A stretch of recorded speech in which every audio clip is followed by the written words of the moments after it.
Season 4 of the FNRad Snowboard podcast was brought to you by Wired Snowboards from Vancouver, British Columbia, Anon Goggles, Dakine Outerwear, Van Snowboarding Boots, the Boardroom Snowboard Shop, Grouse Mountain, Tribute Board Shop in Nelson, BC, and Crow's Nest Barbershops. Thanks to all our sponsors. It's been a hell of a season. It was a totally fun time. Didn't get too gnarly. I kind of look at the Mystery Air as an improved evolution of the Switchblade. Snowboarding is ours. And obviously I like working with Burton. As an old school snowboarder, you get so used to being treated as a second-class citizen. And I was like, how do you spell your last name? He said Kelly. And I was like, oh, we should get married. And he's like, no, too symmetrical. 26 years ago, I moved to Vancouver to snowboard.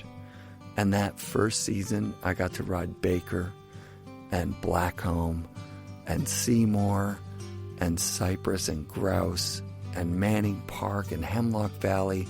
And I even got to go to Montana to Big Sky. I rode there with Devun and Rob Dow, who's now like a sponsor of the show. And I got to meet the Mervyn guys. And that changed my whole life.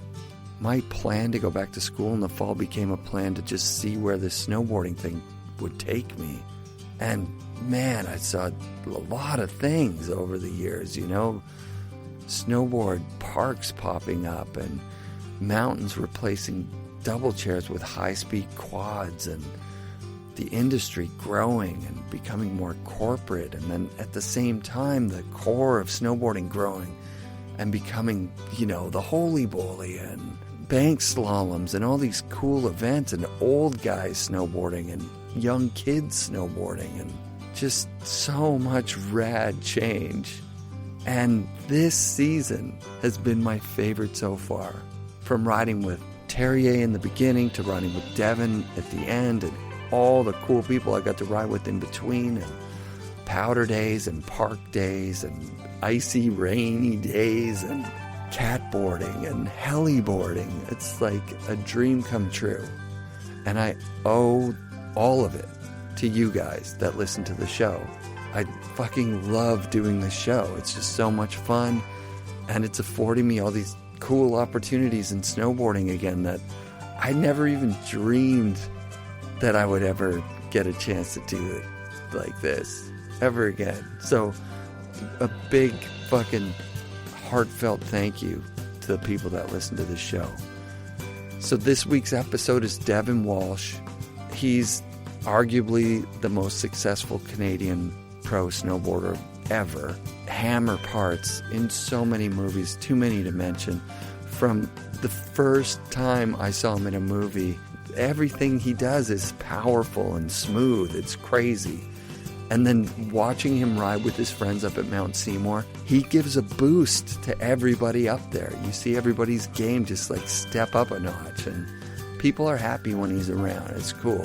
Stoked to talk to him. Am I good? Yeah, you sound good. Okay. Hey, I just want to tell you. Yeah. My dog probably is going to be a problem at some point. That's fine. We've had kids. Ken Ock had his kids screaming. We might have to pause it. Mm-hmm. She's a shit. No problem. She's out there chewing. She's almost done, it looks like. Well, thanks for agreeing to fucking redo this. That's so embarrassing, man. Yeah. That's good. You know, there's a good history of... Is this on now this time? Yeah, it's this recording? is on, I think. Okay, we got it. Seems to be. Perfect. Like I was super honored this year. Jeff Fulton, who's one of the founding members, or early members anyways, of the MBHC. Yep.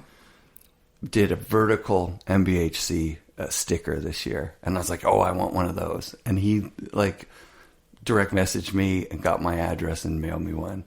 And those guys, Craig, Carter, Eric Janko, Jeff Fulton, like the MBHC OGs, yeah, they would fuck with each other just non-stop. Like almost, and not just almost, past the breaking point of mean, you know? Right, yeah, of course. And I imagine you guys up at Seymour 100% would. Oh, yeah. All the time. For sure. Yeah. Can't think of one. Like right picking on Cashin or something, or picking on somebody. That Mount Baker. Remember they made that movie like Yeah. mid-90s? Baked. Yeah. Great. There was some great stuff. Dan Donnelly had some amazing stuff in there. Yeah, there's some guys like Dan Donnelly were underpublished, I think. You know what I mean? Like, which is weird because he's a good-looking guy. I saw him in the canyon once. Yeah. Like at Baker. Yep. Like, gosh, it must have been when I was in like grade 12. Wow. And yeah, going back, that's like 93. Yeah, that's when I moved out here. You were still in It school. might have even been grade 11, and in my head, I was thinking, who the fuck is that? Right. That guy is so good. Like good style, riding fast. And he was doing these back fives, like on these little side hits, and it was like no grab because they were small, but Yeah. so smooth. Those side hits in that canyon because of the and steepness it's so of how crazy. they're nuts. I had the exact same experience following Jamie Lynn. Yeah, we saw exactly. Jamie and we were like, holy fuck, that's Jamie Lynn. And then he was just riding by himself. And he was hitting those side hits in the canyon, same run. I couldn't even bring myself to hit the hits at the speed he was hitting them, and he was spinning.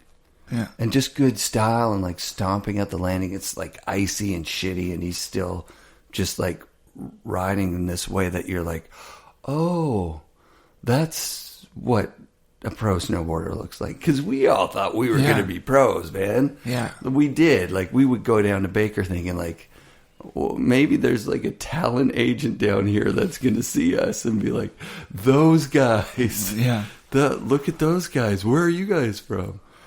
But I also had it there where the other side, like under chair one, we're like, who's that guy? And we followed him. And he did, there's like kind of a quarter pipey jump at the bottom of the thing there, like just an air out to flat. The guy did a backflip off it. It was Sean Farmer. No way. Yeah. There's some sketchy areas in there. So sketchy. You could get on some big stuff under that chair one. Oh, yeah.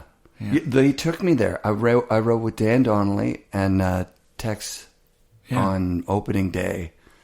And they're like, you go that way, dead. Okay. You got to cross this little wooden bridge that we made. And then there's like a mandatory 20-footer into like pretty nice for the first 2 hits.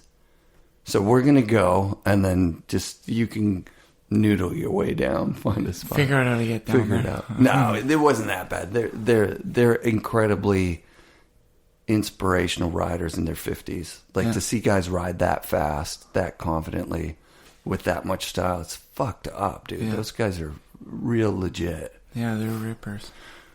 I heard you say somewhere that you were influenced by Craig Kelly early on. That he was I mean, that's like, I'm trying to think of all the movies, but Smooth Groove, or that's what I was going to say. It's so funny. Yeah. All the Burton movies. Bored with the World, did you watch that one? Yeah. That was my one that I... Yeah, we had all of them on VHS, and we just religiously watched them. I mean, it's just like, he was so smooth, and like, I think what was cool about him too is he did a lot of like freestyle. Mm-hmm.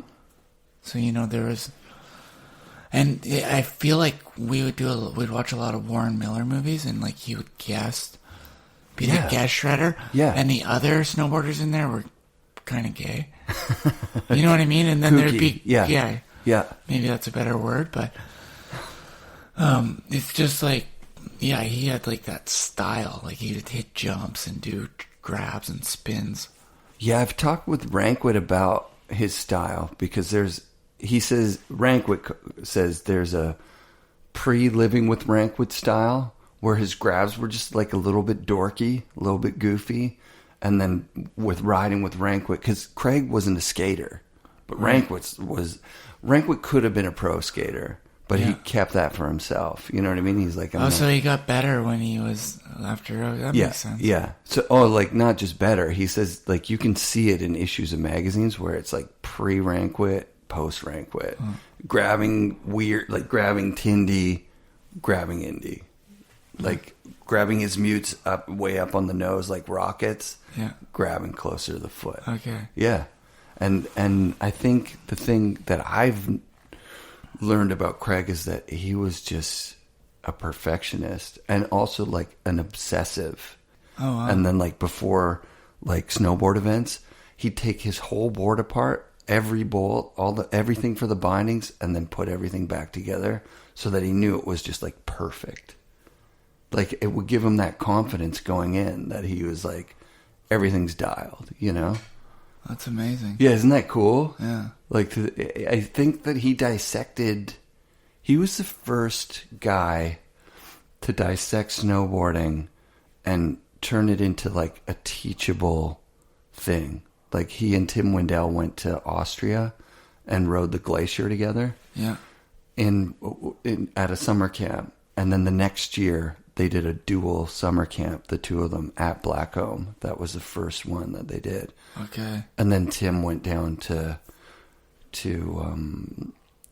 Mount Hood the following year. Yeah. But Tim said that the two of them were able, by teaching kids and coming up with a way to teach kids, they were teaching themselves. Right. Like, so that next year after that summer, they were like unbeatable. That's when Craig went on his 5-year tear. Right. As world champ, yeah. I mean, he was so good in the pipe. It's crazy. Must have. Yeah, I think you have to be a perfectionist to be a pipe rider. Yeah, well, okay, let's make this about you now. Where's that? Like, I remember hearing about you. I don't know if I heard about you before I knew about you. I remember, I think it was Anthem. Is that the movie where you've got a couple of shots down at Mount Hood? Yeah, with Justin Hostenek. On the barfoot, right? Yeah. I remember seeing that, and you came in the shop. You're in grade 12. Yeah. And because that would have happened, must have been the summer of grade 11, between grade 11 and grade 12. Whatever. Yeah. Something yeah, like that would be, that's right. Yeah. And I met Mouse there too. Rad. Yeah. So that... Because then I filmed for Mouse's movie, Child Games, in grade 12. That's a seminal part. That's like... pretty much how it all worked. That's where it started, yeah. Mouse was taking photos for Airwalk. Oh, so that's the crossover, because he was a skate photographer, right? Yeah. So he was taking photos Every for Airwalk. single pro snowboarder was on Airwalk at that time. Yeah. Everyone.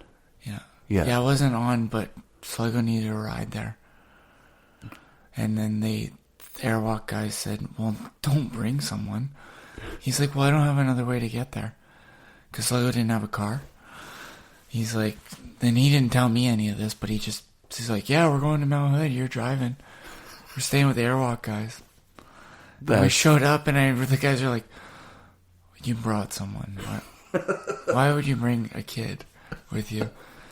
That's fucking amazing. And I ended up with the first ad, and I was on Airwalk. And yeah, after that trip, they put me on. It was great. That was it. Yeah. That's fucking crazy awesome. But yeah, the first ad in Transworld that, like, September. That's amazing. Yeah, and, like, it's pretty cool. How was Sluggo involved at that point? What boards was he riding and stuff? I think he rode World, didn't he? Oh, absolutely. But that World wouldn't have existed at that time. Would have been like Crystal Ocean or something. He must have been. Oh, yeah, he was on Crystal Ocean. Yeah. Exactly. Yeah, with PD. Yeah, the Skull Skates. Mm-hmm. That's exactly what he rode. Yeah, I could see that. Because we were filming for Virus around then, too. Oh, sick. Yeah, that's awesome. Either that year or the year after. Yeah, that's amazing. Yeah. Yeah, so I remember you came in the shop, yeah. and I'm like, I saw your shots, which was 2 shots. Yeah. Out of, like, you know, all the shit to have seen. And I was like, asking you, like, ridiculous questions about it. Like, what was it like to... Yeah, I think I remember that, actually. You're just so into it. I was so into it, bro. Because I thought I was going to be a pro. So I was like, okay, well, this kid's, like, pretty close to being a pro now. Mm-hmm. You met John Boyer? I remember I would have asked you, like, so you met John Boyer? And you're like, yeah. Like, what was that like? Like, meeting anyone else? I got to go over here now. John Boyer was pretty cool, though. He had that, like... I had a picture, I actually found it recently, of him doing a method in the pipe, and summer camp with like the rocks in the background, and his arm was cut off because I think it was maybe a 2-page spread, or they just And I actually found it when we were moving in one of my memorabilia boxes, and I had drawn his hand on like what I thought his hand would look like. That's amazing. And I have it. I gotta see and it that. was That's hanging cool. on my wall. That's so fucking cool. I couldn't show you it today because it's in storage. All right. But yeah, that's dope. It was rad. But I had met him after. Yeah. At the West Beach photo shoot, which I wasn't invited to, but the snow for some reason was shitty in Whistler. Yeah. There was like an inversion, and it was powder at Seymour. Right. Don't ask me how this was. No, working. it happens. I remember when I moved out here, that was what Murray and Paul Fraser from the boardroom were saying. They're like, you should live in Vancouver. Like, lots of times the snow in Vancouver is way better than it is in Whistler anyway. Yeah, and so anyways, me and Alex Toporowski had put, like a good friend of mine from high school, put it to West Beach. Hey, you guys should move the catalog shoot to Seymour. And Dano or the guys there, Dano and Kevin Young, they're like, what's at Seymour? We're like, dude, there's so many good jumps. And they came up there and they're like, well, we need someone to show us around. So then me and Alex went. It's a long story how we were working with West Beach, right? Anyway, we showed those guys around for a few days. We got amazing shots for the catalog. Rad. So sunny and blue. Rad jumps. And at the end of it, the team was like, you got to put these guys on. They're so good, too. That's dope. So we ended up on the team. And Kevin... And Boyer got me on Barfoot. And yeah. Oh, let's talk about that. Remember, so when you got on Never, you had that old Boyer board, and you brought it into the shop. Yeah. And I was like, do you know John? And you're like, yeah. Was I trying to sell it? Or? Yeah, you were selling it. Why did I sell it? It's I don't so know. rad. It'd be so rad to have. You probably just wanted the cash. It was worth. We sold it for $500. I did want the cash. Yeah, that was a lot of money. You're in grade 12 or whatever. Well, that was my paychecks then. Yeah, was like selling boards. Oh, right. I didn't make any money. Right. And I wanted to travel and. Yeah. So I was like, if you can get John to sign this, it'll sell for more, because we had a lot of Japanese dudes coming in. Yeah. And a signed board was just like, that'd be cool. Yeah. And so you signed it. You're like, I kind of know his signature. Probably. Yeah, you signed it, and then a day or two later you came in. There was $500 there for you. So somewhere out there's a Devun Walsh, John Boyer signature barfoot board. Yeah. That you filmed on too, right? Yeah. It was maybe the Astro Boy. They only gave me one of those. Yeah, that's it. I asked Chuck for a second one, and he said no. And then when Never came and made me an offer, I just wanted to stay on barfoot because like I kind of liked barfoot, and like they were dope. I love that graphic, the claw graphic. Claw. Yeah, like when growing up, that was like same the board I wanted to ride. Yeah. Like, me too, dude. I loved that graphic. I don't know. I wasn't really a Burton kind of guy. I rode canoes. Yeah. And then, like, bought Santa Cruz's. Yeah. And then when I got on LibTech. That Santa Cruz, you bought that board? Yeah, from Boardroom. No way. Yeah. Well, I got a deal. Yeah, from Brennan. Like Sean Brennan. 10% off or something. Yeah. Sean Brennan, that guy was such an animal. Yeah, he was great. Yeah, that's crazy. So you got a deal on what bindings would you have rode? The Santa Cruz bindings? Because they had that weird. I thought I had those like Elfkin bindings. Elfkin, that makes sense. From my canoe, and I just moved them over. Yeah, you'd probably drill out the base plate, or they might have lined up. Or like the Elfkin tongues, like whatever. Yeah, was Elfkin a binding? Totally. Yeah, that's what I had. That's amazing. Yeah, those were... they didn't have a folding high back for a long time. I took them off when I had my Santa Cruz. You just had like... No high backs. Oh, right away. No backs. Pretty far into it, yeah. Elfkin bindings. That's fucking awesome, dude. Yeah. On a Santa Cruz. That board was dope. Yeah. Was stiff. So stiff.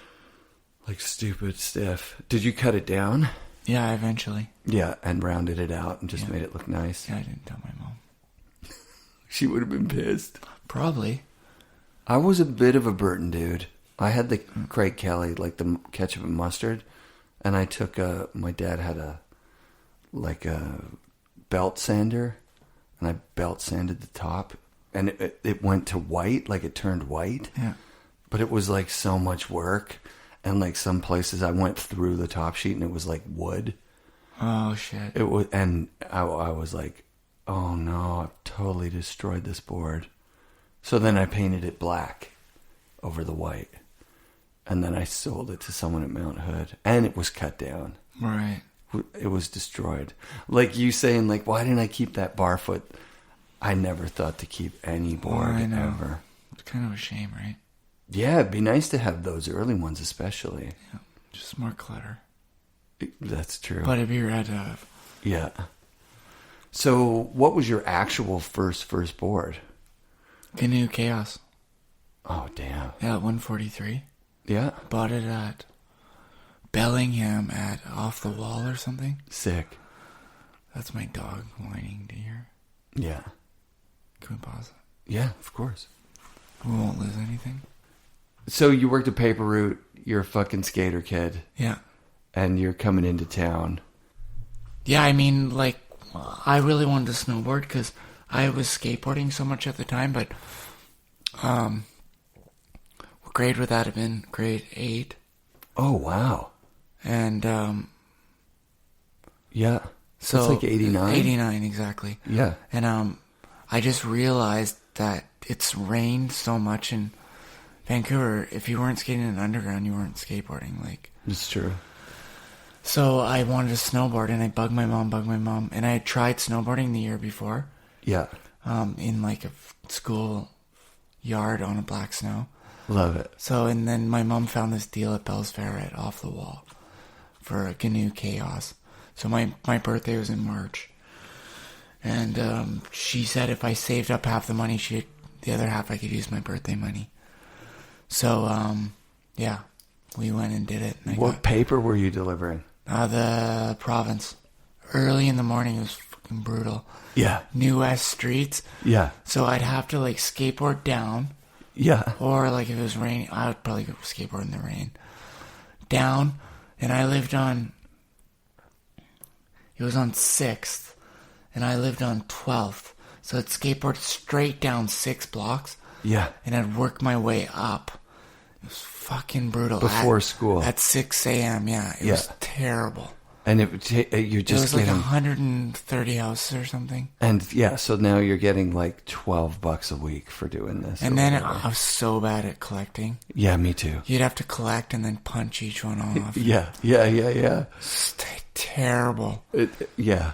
Go into those houses but where I they remember haven't paid you for a couple of weeks. weeks. There was one girl from school that I like had this big crush on, and she was on the route. Rad. So like I would always like try to go when she would be home.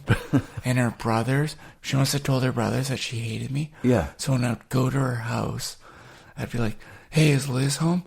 And the guy'd be like, you better get out of here. I'm going to beat you up right now. Oh my God. Big brother. And I'm like, no, I need paper money. Sorry, I just thought Liz might be here.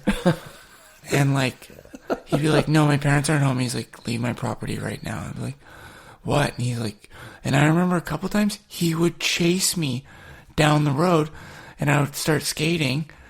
What and this guy was like a jock, and he would like, you know, when you'd skate for like, you know, half a block casually and you're like, you know, he's going to give up. He's like a dog, you know? Yeah, yeah. He wouldn't quit. And it would turn into like, and I would have to like hook a right and go down a block. And oh my God. Yeah, it was crazy. Like they actually wanted to like maim me. What a different time, right? Like you think about back then, fights happened all the time. People would just beat the shit out of someone. Everyone knew who did it. Yeah. It was just like fighting. So anyways, I did a paper route. So you do your paper route for a year or whatever, however long it takes you to save up $175. Yeah. Were you, like, are you saving all of your money, or are you like buying candy with half and? No, I saved it all. The whole thing. It's like every cent. I don't remember buying anything else. Yeah. I guess I was buying skateboards, but I think my mom was kind of funding. You know, I think skateboards last you a lot longer. Yeah. You would ride them till they were fucked. Just done. Yeah, big chunks of chips coming out, and the tails you would like this. Re-glue the chips. Yeah, You'd find the chip. If it chipped right off, you were fucked. You'd find it, take it home, glue it. Yeah. Yeah. That's fucking awesome. Yeah.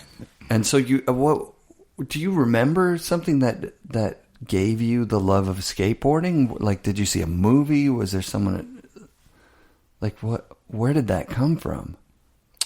Yeah, I don't know. It's a great question. Yeah, no, it's not. I'm trying to think. Yeah, I remember I started skateboarding when we lived in Oshawa. Yeah. Got my first skateboard. Yeah, I don't know. It's just like California. I think it's just like, whatever. you know, you learn how to ollie and all of a sudden it's like, holy shit, this is so cool. Yeah, totally. And I think it's like, you could do the same ollie every day for your whole life and it would never be the same ollie. It's true. You know what I mean? You ollie the same curb, do the same manual, and it's like always different. So it was like that thrill. Yeah. You know what I mean? Like, yeah. And did you have that obsessive kind of personality where you could do the trick over and over and over and over again?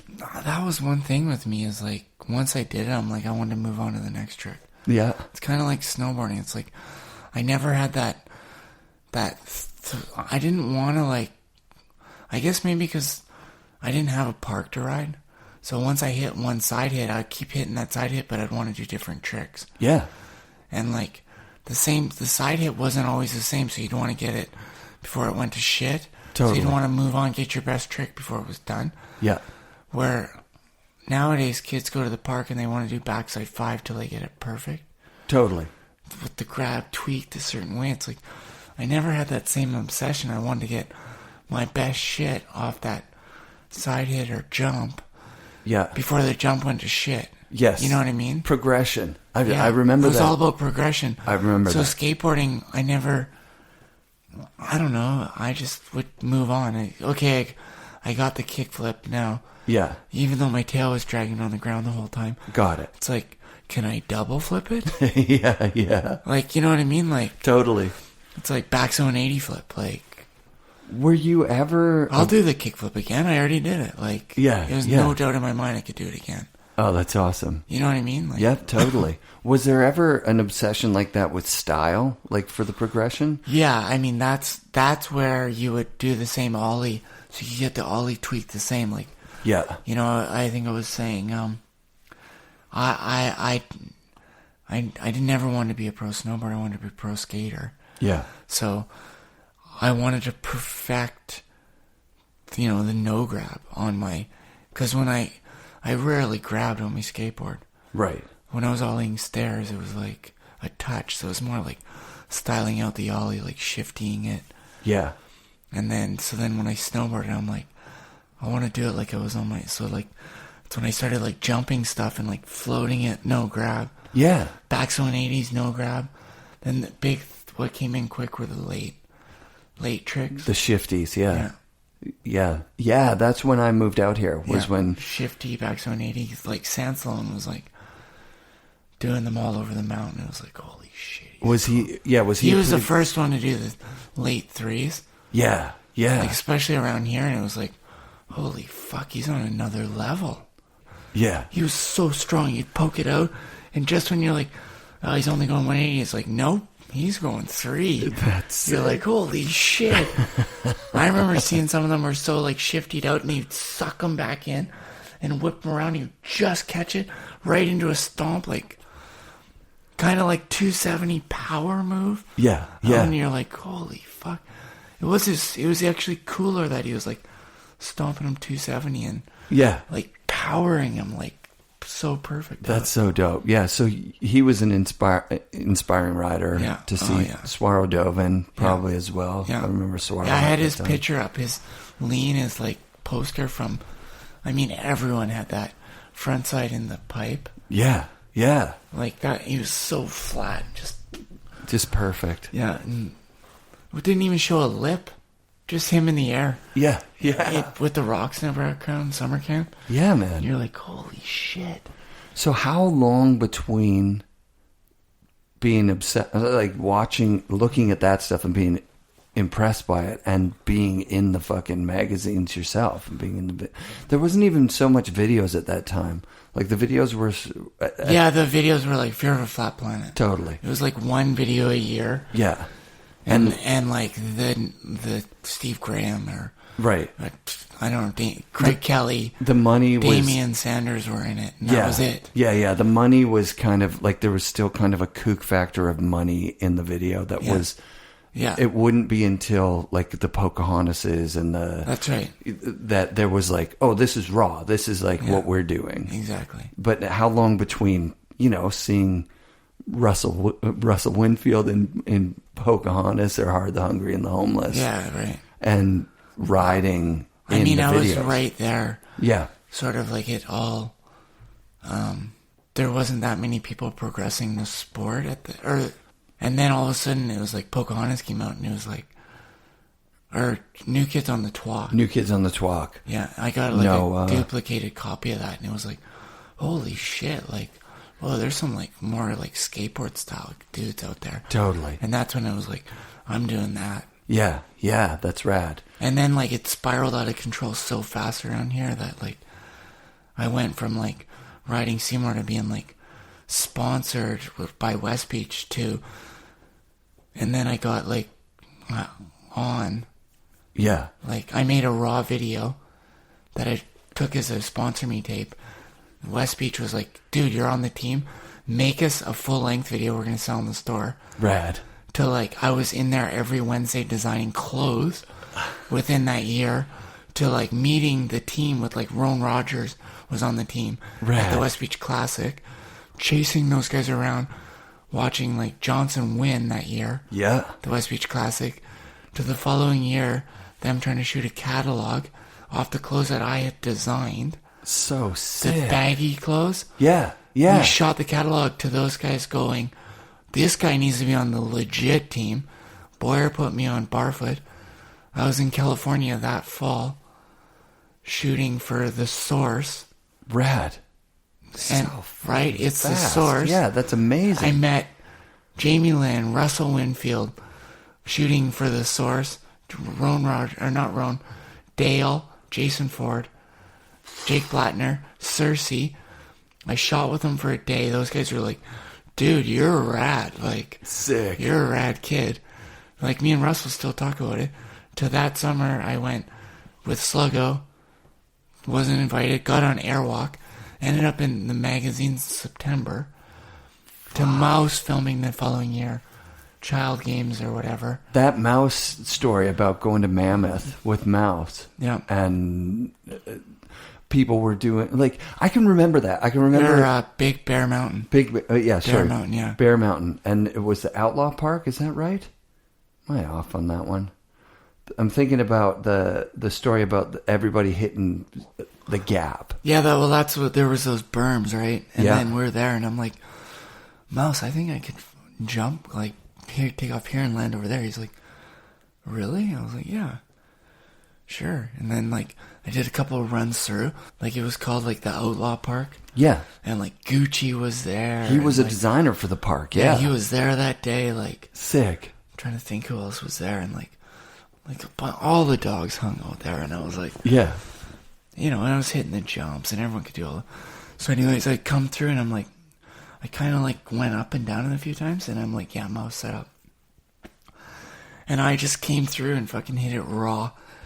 And did a mute over it, and like cleared the backside of the bank, but it was like the bank was like a landing, and then it just kind of went and rode out, and like everyone was like, "Oh my god!" And then like it kind of turned into a session.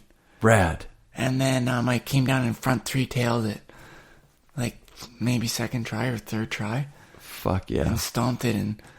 Is it true you're grabbing in the air and you're like, I got this? Yeah, I must have crashed. Yeah. The first time. And then I went again. Like, no gloves, just a t-shirt, front three, tail grab. And I'm like, got it.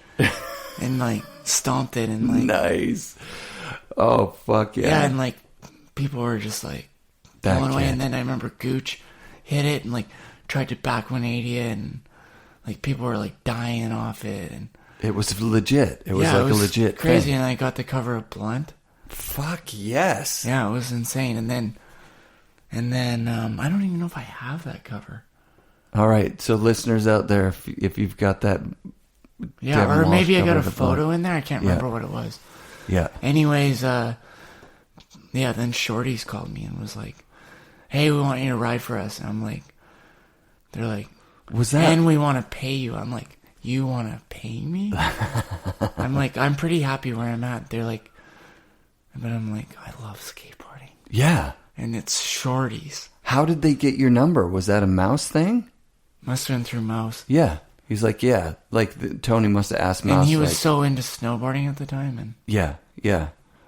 Mouse was or Tony was? Tony was. Yeah, he's like, we're going to do this. This We're is gonna fun. make snowboards. And Yeah. And I was like, right on. That was sick. So the first year was those crayon boards? Yeah. Who designed We that? made them all in China. I'm like, dude, I didn't know anything about boards, but, well, I did kind of, because riding for option never turned into option. Yeah. I had seen them press boards and learned about riding boards, and Dow was so into it. And and he was teaching me about it, and, like, Rad.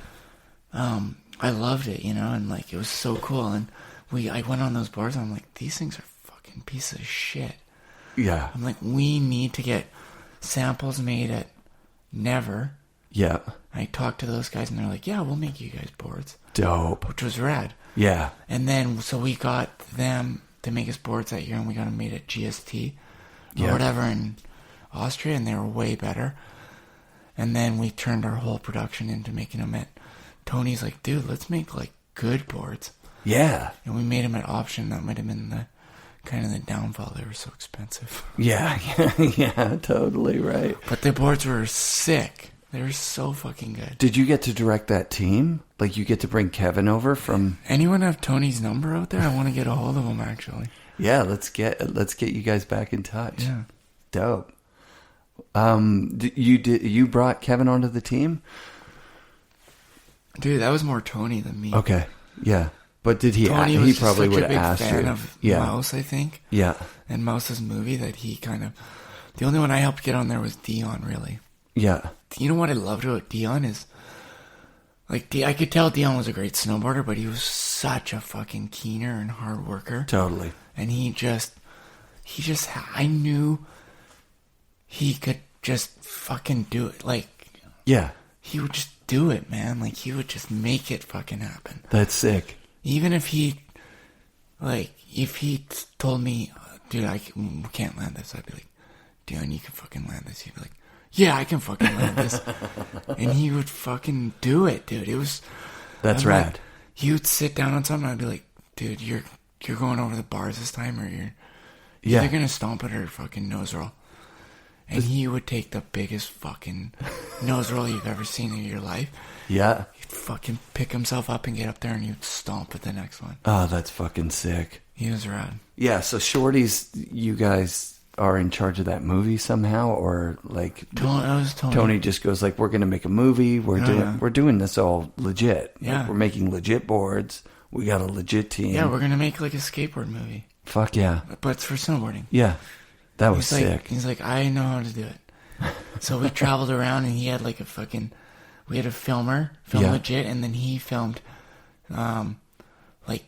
Super 8 or whatever. Yeah. With this old Super 8 camera. Rad. And we filmed such rad, like, grainy shit. And that's a fucking... there's some rad shit. That's a classic movie, dude. Yeah. Snow and... Snow, yeah. And then he made Young Brown Walsh. Yeah. That's... I think we watched it at Kale's place. Or he has it. We were going to watch it. Yeah. That's a big one. Like, there's a whole Instagram about that... just those Shorties years. Yeah. And it's fun just because there's so much shit. You guys did a lot. Yeah. In a short period of time. Yeah, it was really cool. And then how did that fizzle and turn into Forum? I mean, like, turn into Devun Walsh on Forum. Well, I started writing for Special Blend, too. Like, Maury got me on Special Blend at some point, and then I met Rawl, who owned Special Blend. Yeah. And then Rawl started Foursquare with Peter. Yeah. Which was awesome. And then him and Peter were talking, and they started to talk to Mac Dog, and they all got together and started forum. And they asked me like right away, like, you want to be on here? And I'm like, I love shorties. I'm sorry, like, I love skateboarding. I love shorties. I love spending my summers in Santa Barbara at shorties, skating, dude, hanging with Muska on the skate team. Like, I just loved it. Like, fuck it. And riding, I felt like shorties just had such a cool, their ads were so sick. Totally. Everything. Yep. And like Raw, what was cool about Raw was tapping into some of the ideas that Shorties was so cutting edge that Raw was like, dude, like from logos to like marketing to, you know what I mean? We're going to bite like, this. Yeah, like we're going to bite this a bit. Yeah. Yeah, just a bit. Yeah. Like Raw had his own idea, but like marketing was just so big right then. And yeah. Was he close to Rocco? Like, yes, they were friends, right? Very close. Yeah. It's so or obvious. like, if like not friends, but hugely inspired. Totally. And like, you know, I mean, yeah, Tony just had amazing shit. Like, dude, we were down there, and you remember Rosa? Yeah. She fucking came one day, and we ended up hanging out with her, and she ended up driving my truck because she didn't really drink. Right. Driving my truck to like around Santa Barbara to parties, and no way. And we're like, dude, I'm with like Dave Boyce and like Cashin, and Rosa's fucking driving my truck. I'm like, this is before social media. Like, people would have been like, is this fucking real? Totally. There was no social media then. Yeah. It was so cool. I don't even have photos of that. Might have some Polaroids. That's fucking crazy. Yeah, it was like, Rosa was like, she's like this girl in this ad, and you think she's like, she was just like a super wholesome girl from California that was like, did some modeling on the side of like going to school. Right. Like, wow, that's not how I pictured you. Okay. So cool. Yeah, that's so dope. Yeah, she just thought we were kind of fun, so she hung out with us for a couple of days, and it was rad. That's incredible. But like, it was so cool at the time. So anyways, Rawl reached out, and like, all of a sudden, like, Tony was big into like what he was into. He was like 150% in. But when he kind of like got into like started making decks with Muska and Steve Olson and all those dudes, he sort of fell out of snowboarding and got into. So snowboarding got like down to like 50%. Yeah. And no one was really managing it. Like, we had Keith Wilson as our team manager, but he wasn't even getting the answers. Right. So like, I started getting all these offers from Forum, and like, they're like, dude, hey, we'll pay you this. And I was like, okay, well, I just want to make sure, like, you know, Forum or Shorty's going to keep. Anyways, Shorty's wouldn't get back to me, and I was calling them. Like, imagine this, I'm at X Games. I'm having to go to a payphone. I call, like, Shorty's. Not answer. So I go back to the house. Go back to the payphone later that night there. And I'm staying with the Forum guys because I'm on Special Blend. It's all one. Yeah. And I could never get a hold of them. So I ended up having to, like, I'm like, dude, I left this message like, Tony, this is a huge bummer. But I don't even know what the state of Shorties is right now if we're going to keep going. So I'm going to have to leave and ride for Forum. It's a bummer, but... And there's like... I don't even remember if I talked to Tony in short. Wow. April, and then... There's like an escalating... Like, the first couple of messages are like... Yeah, it was hey, like over like a month. It was over a month. They're offering me this, but like... And I know you can match it, and I'd rather go with you. Yeah. I'd even take a little less. Yeah, exactly. Yeah. Like, it's not a big deal. Nothing to worry about, but just to let you know. Yeah, exactly. And then to like, dude, I can't believe you didn't get back to me. Yeah. It's a bummer. Yeah.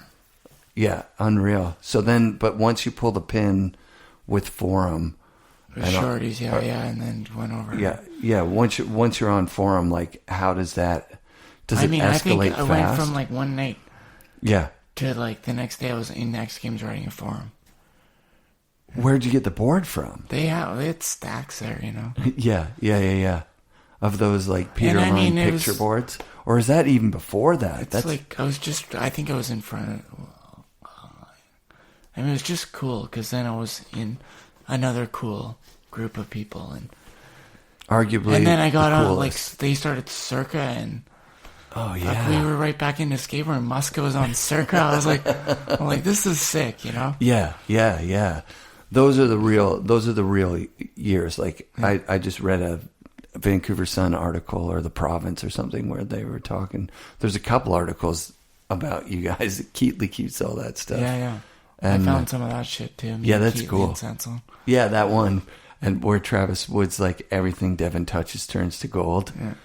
And those articles are poorly written from like a snowboarding point of view, like snowboard media. But they're really like obsessed with he's making 6 figures. I know, yeah, it was crazy. Yeah, both those articles, it was like, that was like the hammer home point. Which I think was good, because I remember when I wanted to be a pro skateboarder. Yeah. Or a pro snowboarder. Yeah. And I was living in Langley at the time and driving to and from school. It was grade 12. And snowboarding, I started to send me a bunch around the world, right? Totally. And my dad was like, Subway's hiring, man. You might want to get down there. Is that real? And I'm like, dude, I think this thing's like, Dad, I think this stuff's gonna work out. Yeah. He's like, I don't know about that. You know what I mean? Because like, what are you gonna turn into? Like a bum? Yeah, snowboards. Like you're gonna be for like $20,000 a year, or for like a board a month. Yeah, exactly. Like, you're gonna be able to sell. Yeah. So it was kind of cool. Like, there was no dream of that when I was a kid. Right. Like, I mean, and then I remember I was on a trip with Mouse. This is like sort of like that year that my dad was telling me that he's like, you know, in the heyday of skateboarding, Tony Hawk, those guys were making 30, 40 grand a month. A month? Yeah, in like the crazy early years of skating. Yeah, like the 80s, like 84 through 88. When they were doing all those crazy demos. Yeah, He's like, I'm like, what? And Sluggo's like, that's crazy. Yeah, You know? And then it turned into like, you know, you're making crazy money.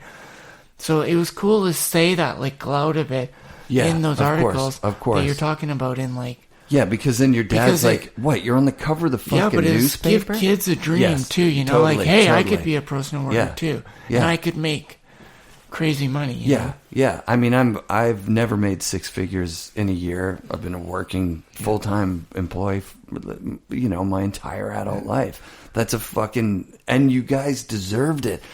I think coming to where we are now, realizing, like, what people are willing to do now as a pro snowboarder for the money that they get now, which is... It's been squashed. It's been diminished. It's kind of like when I was riding in that van. Yeah. And we were talking about when the 80s guys were making that much skateboarding. Yeah. And then now it's like saying that to someone now. Like, dude, when I was in my early 20s, people were making 20, 30 grand a month. Well, you make let's I make what you were making a year in a month. You know what I mean? Like, you had 30 grand months? Yeah. Like, that's fucking amazing. It was awesome for a while. That's incredible. Yeah. And you were smart with your money, obviously, invested in some real estate. And we don't have to get into your financial situation, but that's like, you're a kid with that kind of money going in your bank account. I mean, I met my wife to be early. Yeah. And I started, instead of like partying, and I still made some dumb decisions with like investing in like a hotel, the block or whatever, you know. Yeah. But, you know, everyone makes mistakes, I guess, but mine were just maybe a little bit bigger. But it's just, my wife really, like, put me on a good... She got in there and was like, okay, or just, you know, I didn't spend so much money partying. Right. You know, I did it all kind of before I met her, and then I, you know... Yeah. I would bring, like, an entourage to, like, Vegas, and I'd be like, hey, I want to go golfing, and the guys are like, yeah, sure, yeah. Wake me up in the morning, and I'd shake them awake and, like, pay for everyone to go golfing and spend, like, $600 to go golf at a course that I only wanted to golf. But right. We'll buy, like, 30 beers out there and keep everyone happy. Totally. Drive the cart into the lake, you know? Yeah, totally. Yeah, so at what age is this happening for you? Early 20s? Yeah. Mid-20s? mid-20s all the way to like, till mid-30s. Yeah. You've got one of the most celebrated careers in snowboarding because... Well, I mean, you know what? I think I got really fortunate. When I left Shorties, I moved to Forum. When Forum was kind of like having some issues with money, I left the boot program and moved back to DC because I was on DC initially. Yeah. In the beginning. And then I went to Forum, boots, everything. And then I left Forum boots and I went to DC boots, right? And then I've been on DC since those boots and all the way. And then when Forum started to really take a tank after again, when it just went, turned into the program. Totally. I left and started DC boards, and I've always kind of been on the front side, and I've kept it somehow going. I got super fortunate in my decisions. Yeah, I love that. I love that story that's lost to obscurity about meeting with Jake Burton, and that you, like, in snowboarding at that time, you're an important fucking dude. You're putting down I just filmed parts. That. Yeah, just filmed that. There you go. That was exactly. Probably arguably my very best part. Is it your favorite part? I think it's just... Yeah. Because Kearns had this idea of like, dude, we don't need to go film fucking the same, like, shit. He's like... The filler stuff, the in-between stuff. Let's go film hammers. Yeah. And I was like, okay. He's like, dude. He's like, why? He's like, let's just go fucking huge. And you film huge shit. And you know what? It turned into me my best stuff because I just had to do a switchback 5 down something huge. And it just looks so fucking rad. Yeah. Compared to like doing a cab 9 off a fucking wedge into a downhill. Right. So that visionary, that's that combination of like, Kearns has always been like kind of a gatekeeper. Yeah. Just because he grew up with gatekeepers and respect, like, respecting people like Lester and skaters that were fucking dicks to him in the name of like the preservation of the sport or style or whatever, or keeping people like, you think that you're good, you're not. Yeah. And he's got that like in spades, right? Like that's him. Totally. And that partnered up with your tenacity for like, I think I could. Like, you're a different dude. I didn't know this about you until we were at Seymour this weekend. Like, you weren't saying that was small because you're bragging. That to you is small. Like, that to everyone else is not small. Not even... Right. Maybe to Jake. I don't know. Fuck, Jake seemed to go for it. I think... You just roll with a group of people that the impossible is actually possible. Like, for all the rest of us, that's not even possible. Like, I was thinking about it, then maybe I'll do it. Once there was a landing in it, a bomb hole that I was going to hit, then all I'm going to think is like, oh, I'll probably hit that bomb hole, and then I'll go off it, and everybody will see me do it like, oh, like, because I'm scared, Yeah. Whereas you had zero nerves coming into that. Right, yeah, it's kind of fun to me, right? Right, yeah. And then... More than kind of fun. And how cool was that the takeoff is kind of sideways. It's just like a little backside hit, just turn it in. That's it, yeah, so it was sideways, and then gravity, because of the size of it, is going to pull you on that kind of boomerang curve. This is dope. Yeah, it looks really good. Yeah. And the fact that you have the confidence to like stomp that kind of shit out, that's dope. But where we kind of left off is that, the Burton thing. Yeah. So then you meet with Jake. Yeah, well, so I'd met with the guys at Forum right after that, and I said, my contract's up next year. Like, what's going to happen? They're like, don't worry, you're going to be taken care of. But meanwhile, they had already given away my special blend ad to Stevie Bell, which was cool. Like, I'm glad Stevie got an ad, but I just filmed this part in that, and like, well, you put me in the background of the special blend ad, like, something strange. I didn't get a Forum ad, and I'm thinking in my head, like, the writing's on the wall, so I better check with upper management. So I checked with Evan Rose, who's kind of like running the program, and he's like, "Oh yeah, you're totally fine." Like, I'm like, I just don't believe it. And he's like, "I'm gonna set up this meeting with Jake, and you go and sit down with Jake. You're gonna be really happy. Jake's gonna assure you." So I met with Jake, Burton, Laurent, and Chief. There's another guy, and we sit down. We drove all the way from Keystone to Vale during Zoomies. I wake up early, drive out there for breakfast, and it's like an hour and a half or whatever it is. Are you excited to meet Jake, or have you met him before or anything like I had that? met him briefly, but yeah. Of course, you still have all that nostalgia for like those old movies, and like this is the guy that basically, Yeah, I guess I was kind of excited. Yeah. In a way. Sure. I guess maybe because the meeting didn't go so great, I've lost that I forgot about that excitement. But yeah, I was almost kind of nervous, I guess. Sure. So anyways, we meet up, and Jake talks to me, and he just talks over in circles. And then he finally is like, I could tell he's just getting over, and he just wants to go ride. He's like looking at his watch, and I'm like, wow, he doesn't even have really time to like hear me out. And I don't know, I just didn't get a good vibe off What him. was he talking in circles? Oh yeah, how Terry's taken care of, and Trevor Andrews taken care of, and I knew for a fact Trevor wasn't super happy. Yeah, because you're friends with those. Yeah. Well, you're friends with Trevor for sure. Yeah, and Terry, but I didn't know Terry's situation, but right. I had just talked to Trevor, and he wasn't super happy.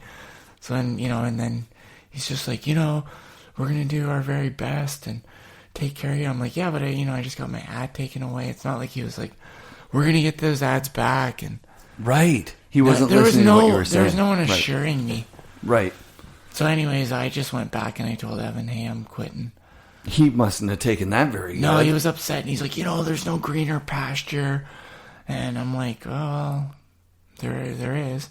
Anyways, that's where I got my first DC board graphic. And with the sheep and jumping over the fence. Those guys That's when Vegas awesome. rolled around. Yeah. Or not Vegas, but the trade show, they were... Oh, that's amazing. It was such a good uproar. Yeah, that's about dope, that graphic, dude. which was such a great graphic. Yeah, great graphic, great board. And so right away... Yeah, because DC... I should have did a follow-up like me eating my cake, like... like you can't have your cake and eat it too.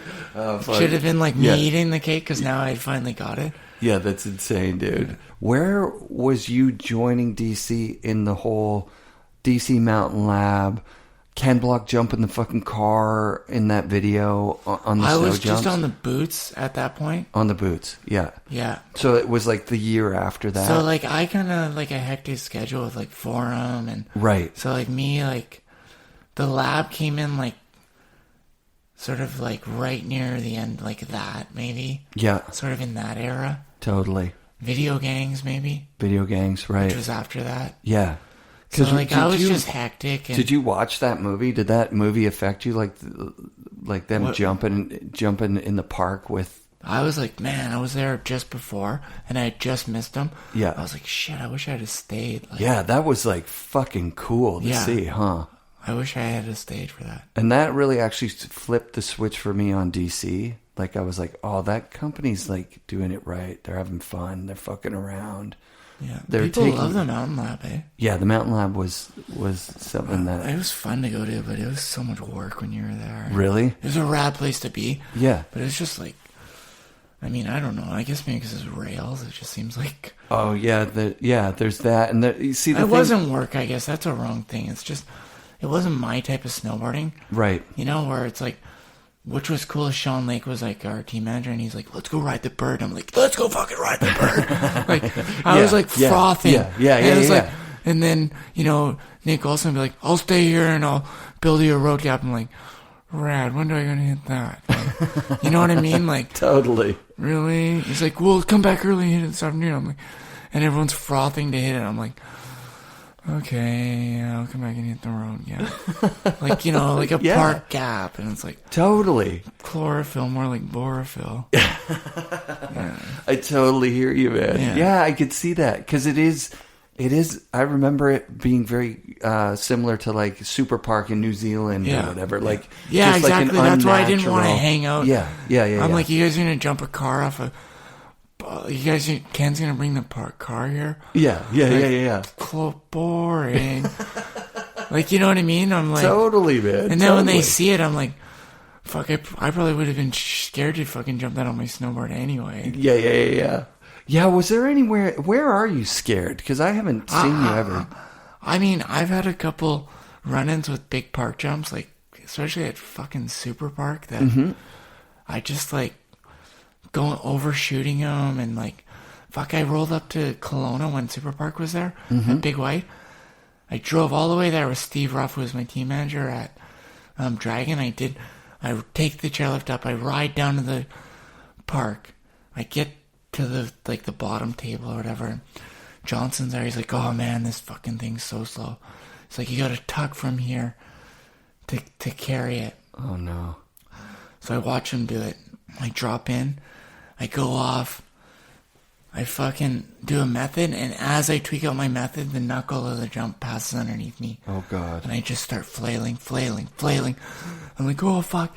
I turn backside 90 degrees, I clear the whole landing, and land in the flats backwards. Oh, I fucking whiplash my neck, bruise my heels. Yeah.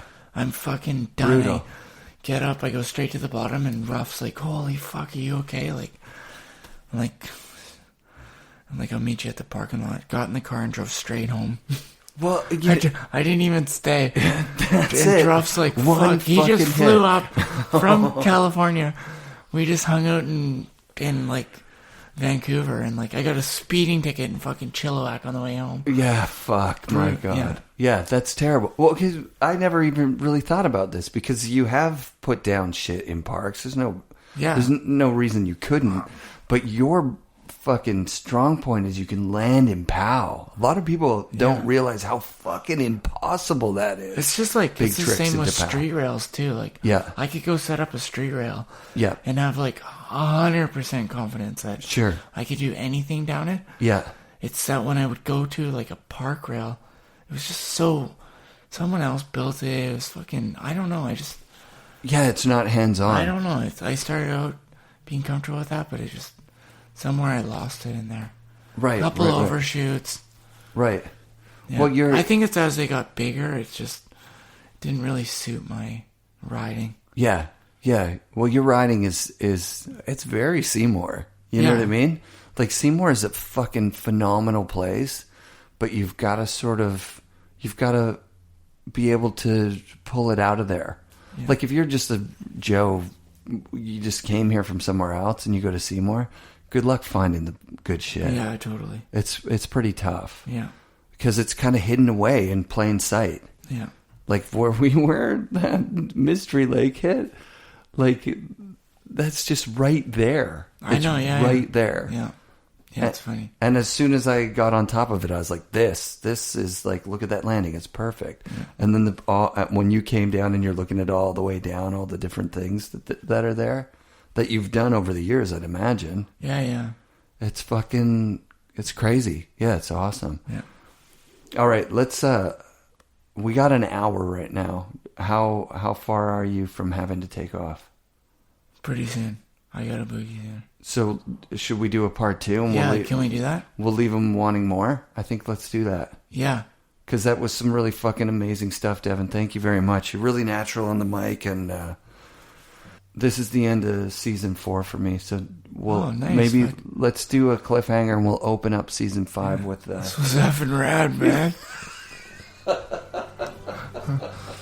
FNRad shoutouts this week to Tony Lefroy from Capita and Union, Al Clark, Great Northern Snowcats, Tess and the entire staff at CMH Monashees, Revelstoke Mountain Resort, Transworld Snowboarding, Fortune Sound Club, Flux Bindings, Caribou Brewing, The Man Boys, Salmon Arms, Dinos Will Die, Beaver Wax, Fast and Loose, Strange Wool, Rip Curl, Dig My Quiver, Vintage Snowboard Trader, Timberline at Mount Hood, the Grouse Mountain Park staff, especially Marcus, everyone who participated in the waffle that raised money for the show and new equipment, which was awesome. Obviously, Wired Snowboards and Rob Dow and Pepe, Anon Goggles, Dakine Outerwear, Van Snowboarding Boots, the Boardroom Snowboard Shop, Grouse Mountain, Tribute Board Shop, and the Crow's Nest Barber Shop. And of course, all of you listeners that have reached out either on the internet or in person and told me you love the show. You guys are the best. And be sure to come back next season for a bunch of new episodes of the FNRad Snowboarding Podcast, brought to you by SIA Productions.